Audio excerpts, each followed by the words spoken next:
সম্প্রতি ভ্যানে নিথরদেহের স্তূপের একটি ভিডিও সামাজিক যোগাযোগ মাধ্যমে ভাইরাল হয়েছে।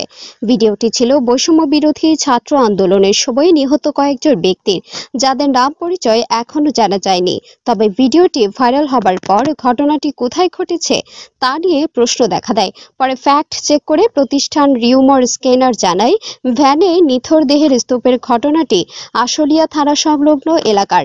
শুক্রবার 30 আগস্ট রাতে প্রতিষ্ঠানটির বিষয়টি নিশ্চিত করেছে। ভাইরাল হওয়া ভিডিওতে দেখা যায় একটি ভ্যানে কয়েকটি মরদেহ স্তূপ করে রাখা হয়েছে। পাশাপাশি আরেকটি মরদেহ ভ্যানে তুলে দিচ্ছে পুলিশ। পরে একটি পোস্টার দিয়ে মরদেহগুলো ঢেকে ফেলা হয়। এই সময় আরো কয়েকজন পুলিশকে আশপাশে হাঁটাহাঁটি করতেও দেখা যায়। রিউমার স্ক্যানার জানায়, নিথর দেহের স্তূপের বহুল আলোচিত ভিডিওটি আশুলিয়া থানা সংলগ্ন এলাকার ঘটনা। 5 আগস্ট বিকেলে এই ঘটনা ঘটে। এছাড়া ঘটনাস্থলের আশপাশে থাকেন এমন দুইজন দাবি করেন। ভিডিওর দেয়ালে যার পোস্টার দেখা যায় তিনি আশুলিয়ার ধামসোনা ইউনিয়নের 7 নম্বর ওয়ার্ডের মেম্বার পদপ্রার্থী আবুল হোসেন ভূঁইয়া। জানা গেছে দেয়ালের এই পোস্টার এখন আর নেই। 5 আগস্টের পরপরই সব দেয়ালের নতুন রং করা হয়েছে। প্রসঙ্গত, সরকারি চাকরিতে প্রবেশের ক্ষেত্রে কোটা প্রথা সংস্কারের দাবিতে গত জুলাই থেকে আন্দোলন করে বিভিন্ন বিশ্ববিদ্যালয়ের সাধারণ শিক্ষার্থীরা। এই অবস্থায় গত 15 জুলাই রাজধানী ঢাকা সহ কয়েকটি বিশ্ববিদ্যালয়ের সাধারণ শিক্ষার্থীদের উপর দফায় দফায় হামলা চালায় ছাত্রলীগ।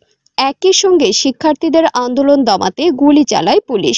পরে বৈষম্য বিরোধী ছাত্র আন্দোলনের এক দফা কর্মসূচি ঘিরে গত 4 আগস্ট ঢাকা সহ সারা দেশে সরকার সমর্থিত নেতাকর্মী ও পুলিশের সঙ্গে আন্দোলনকারীদের সঙ্গে সংঘর্ষে কয়েক শতাধিক নিহতের খবর পাওয়া যায়।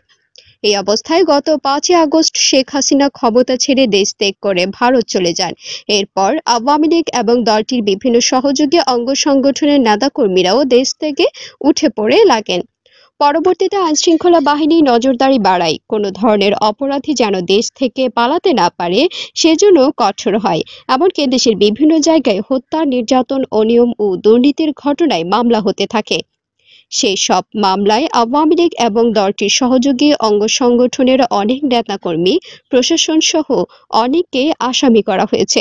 এমনকি ইতিমধ্যে কয়েকজন সাবেক মন্ত্রী, এমপি গ্রেপ্তারও হয়েছেন সেসব মামলায়।